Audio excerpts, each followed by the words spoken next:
Oh, hey, how are you? It's Dana Cornelius, author of You Are Taller Over the Phone. Welcome to my channel. Thanks for coming back. I'm also on Facebook and Instagram and Telegram and BitChute and Rumble. I'd love to see you over there too. So today, as I promised yesterday, we're going to be talking about loneliness as a reason to date. Now, before I get there, I want to talk about artichokes and panda. Yeah. And I'll tell you why in a second, okay? Now, first, I'd like to talk about gratitude. Okay, I think it's National Gratitude Day. Don't ask me where I got that, but I'm pretty sure it is. If it's not, I'm just going to make it up, okay? Every day should be National Gratitude Day, right? Gratitude, okay? It comes from the word gratia, Gratia, which means grace. So when you're feeling gratitude or grateful, you're feeling graceful and you're full of grace. Isn't that just the most beautiful feeling when you say the word grace? So I think everything that we do, okay, either before, during, or after, we should just pause and go, thank you. I'm still grateful. No matter what happened, I'm still grateful. All right, moving on. Enough of that. And I'm grateful for you, by the way.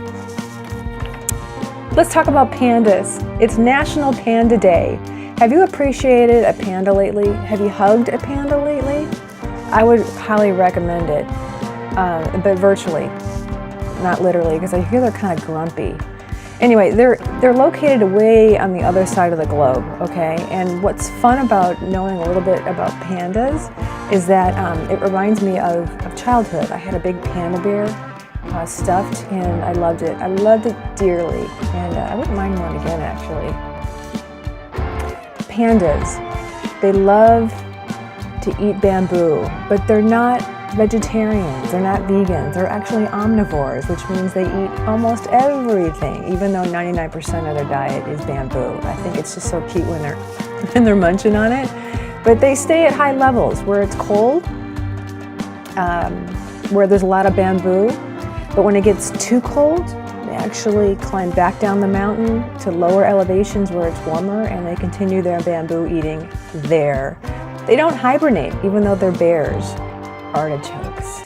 Now, these two things are not related. Artichokes and pandas, even I don't think pandas eat artichokes, but I'll have to research that. But artichokes, it's National Artichoke Day. Now, have you hugged an artichoke lately? For all the granolas out there? I'm plant-based. I'm certified in plant-based nutrition through Cornell. And so anything that has to do with a vegetable, a plant, fruit, I love. It just rocks my little world.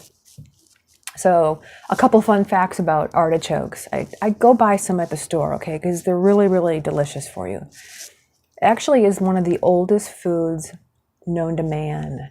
Isn't that something? In fact, it's so old, it's in ancient Greek mythology. As the story goes, Zeus spotted a beautiful girl named Sinara while visiting his brother Poseidon. He instantly fell in love, made her a goddess, and took her back to Mount Olympus with him. Hope she brought the condom. However, Sinara became lonesome. See, loneliness. And because it was isolating, it was high up, it was only one other person. And she took secret trips to visit her family and probably someone else, I'm thinking. As soon as Zeus discovered these trips, he was angered and then kicked Sinara off Mount Olympus and turned her into an artichoke. Can you believe it? Wow, I mean, how did he do that? I'm gonna research that. Anyway, there's a whole long scientific name that I'm not even gonna begin to try to pronounce, but it does exist. And somewhere in there is the word Sinara and a building in a town called Sinara as well. So, fun little facts. Moving on to the highlight of this video, and that's dating out of loneliness. Do you date out of loneliness? I did. Sitting on the couch, swiping left and right, maybe killing 5 minutes before you gotta go somewhere. I mean, that's just crazy. That's just not the way one should be dating at all right? So loneliness can be very serious, all right?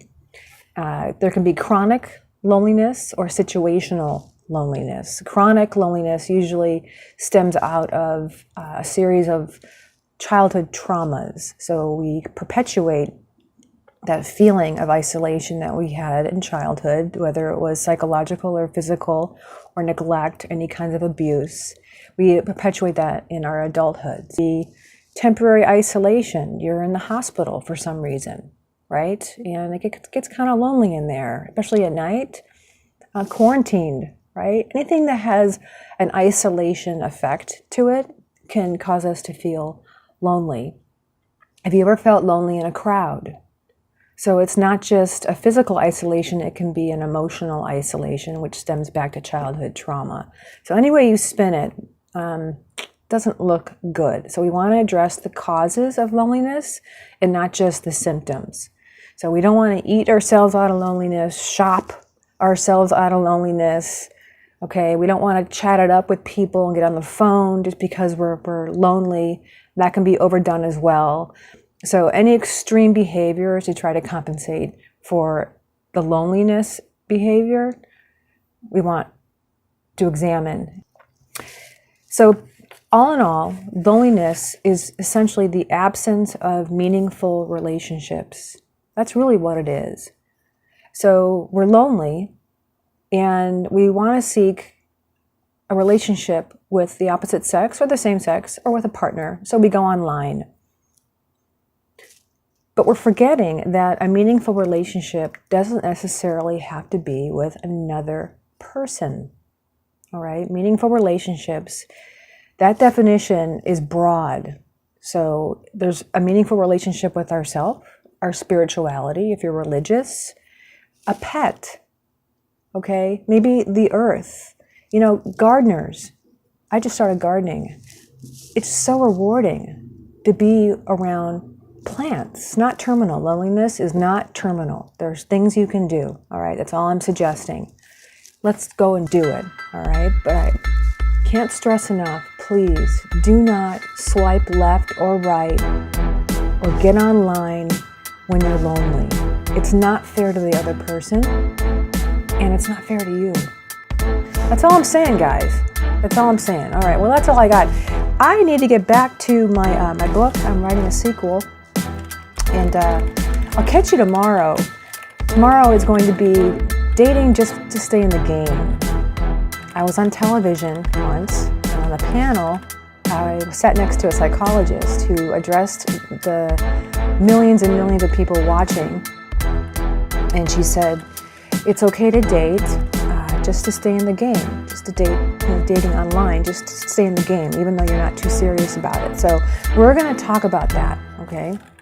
Let me know what you think.